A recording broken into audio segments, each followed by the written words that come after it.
We're heading back to New Brunswick after our time in PEI, paying our toll and crossing the Confederation Bridge. After 11 minutes of concrete, we're back in New Brunswick. The bridge is spectacular to see from a distance. The Bay of Fundy has a tidal range of 16 meters. The worldwide average tidal range is 1 meter.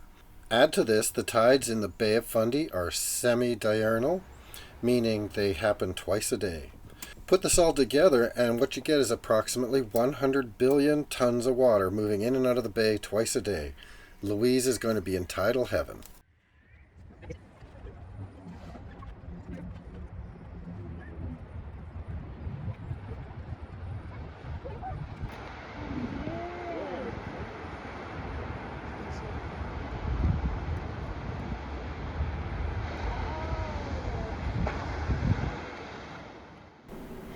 We're here in Moncton to observe the tidal bore, an effect of the incoming tide on the Bay of Fundy. The leading edge of the incoming tide forms a wave that travels up the river, reversing the river's current.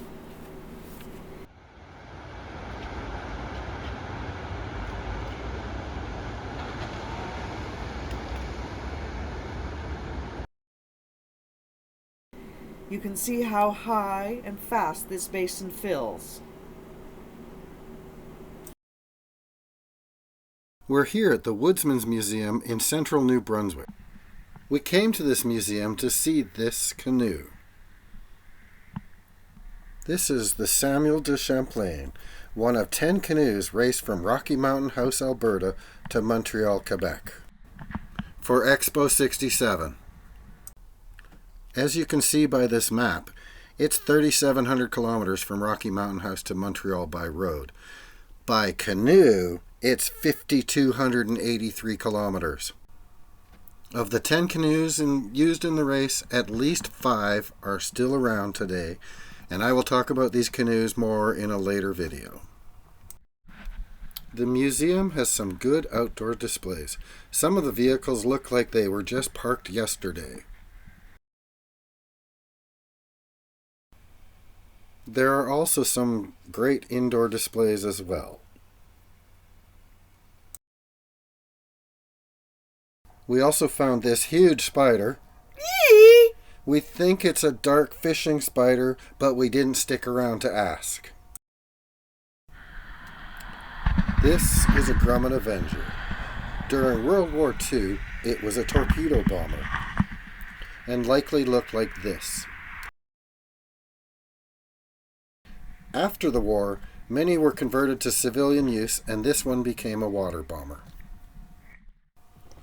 This is the Heartland Covered Bridge in Heartland, New Brunswick.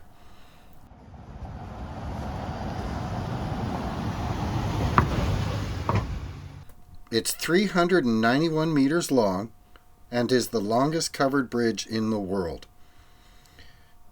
It's constructed from 7 smaller Howe trusses and is only a single lane. The bridge was built in 1901, and in 1980 the bridge was designated a National Historic Site.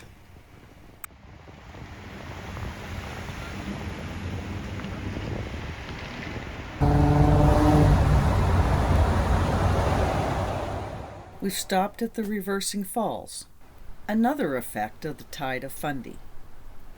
In this footage, you can see the line of the tide fighting the outgoing St. John River.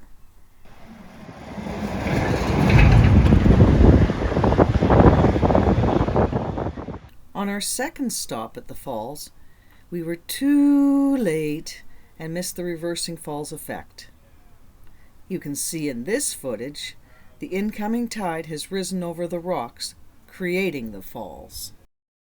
Campobello Island is a Canadian island only accessible by road through the United States. However, if you want to get there and stay in Canada, you can do it by taking 2 ferries.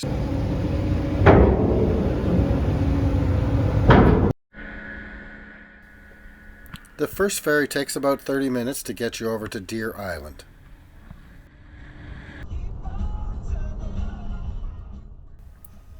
We then spent about 45 minutes driving across the island to the next ferry terminal.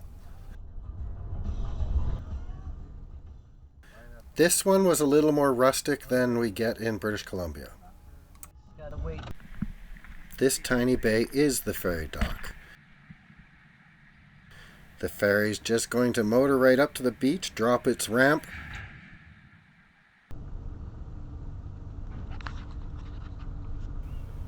and we're going to drive on board.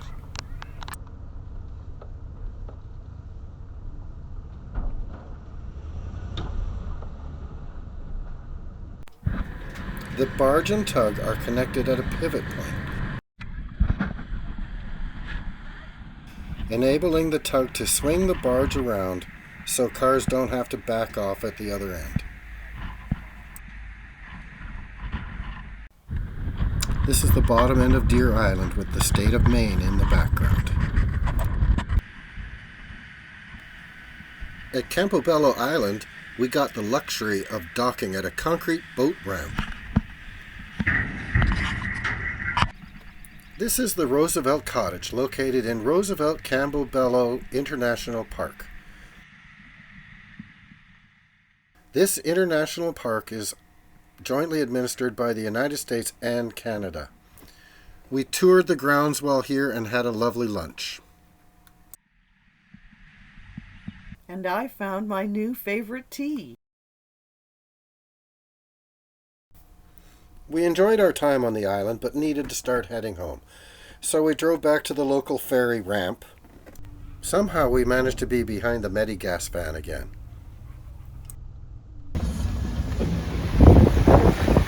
Because Bruce asked me to roll down the window and take some footage.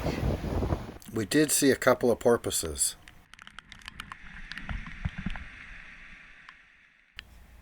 We're approaching Deer Island, back at the tiny bay we left from earlier. You can see 3 marks on the beach from the ramp of the ferry. In just 3 hours the tide has dropped that far. This is where the ramp of the ferry left its mark at 3:30. So if we look up the hill, you can see where 4:30 is. Do you want to walk up to the 2:30 boat, Louise? That's the 2:30 boat. Okay, please continue on to the 1:30 boat. That's the 1:30 boat. Hi, Louise. That's the 1:30 boat. If you go to the next one, that's the boat we got onto 3 hours ago. Yeah, that one. You're pretty much standing in it. So that's 3 hours of tide right there. We caught the second ferry back to the mainland and went back to camp.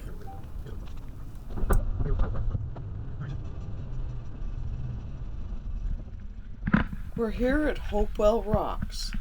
You start your visit with a hike, 0.8 kilometers to Staircase Cove, or a shuttle to the ocean.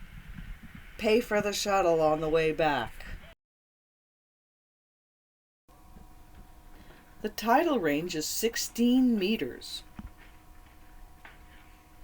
Parks New Brunswick installed a 3-story, 99-step stairway to accommodate the public to the ocean floor at low tide.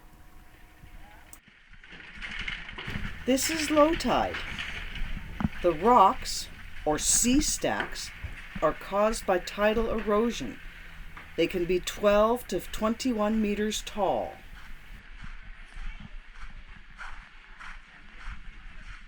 And here we are at high tide.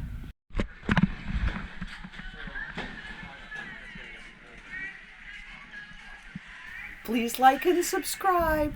See you soon.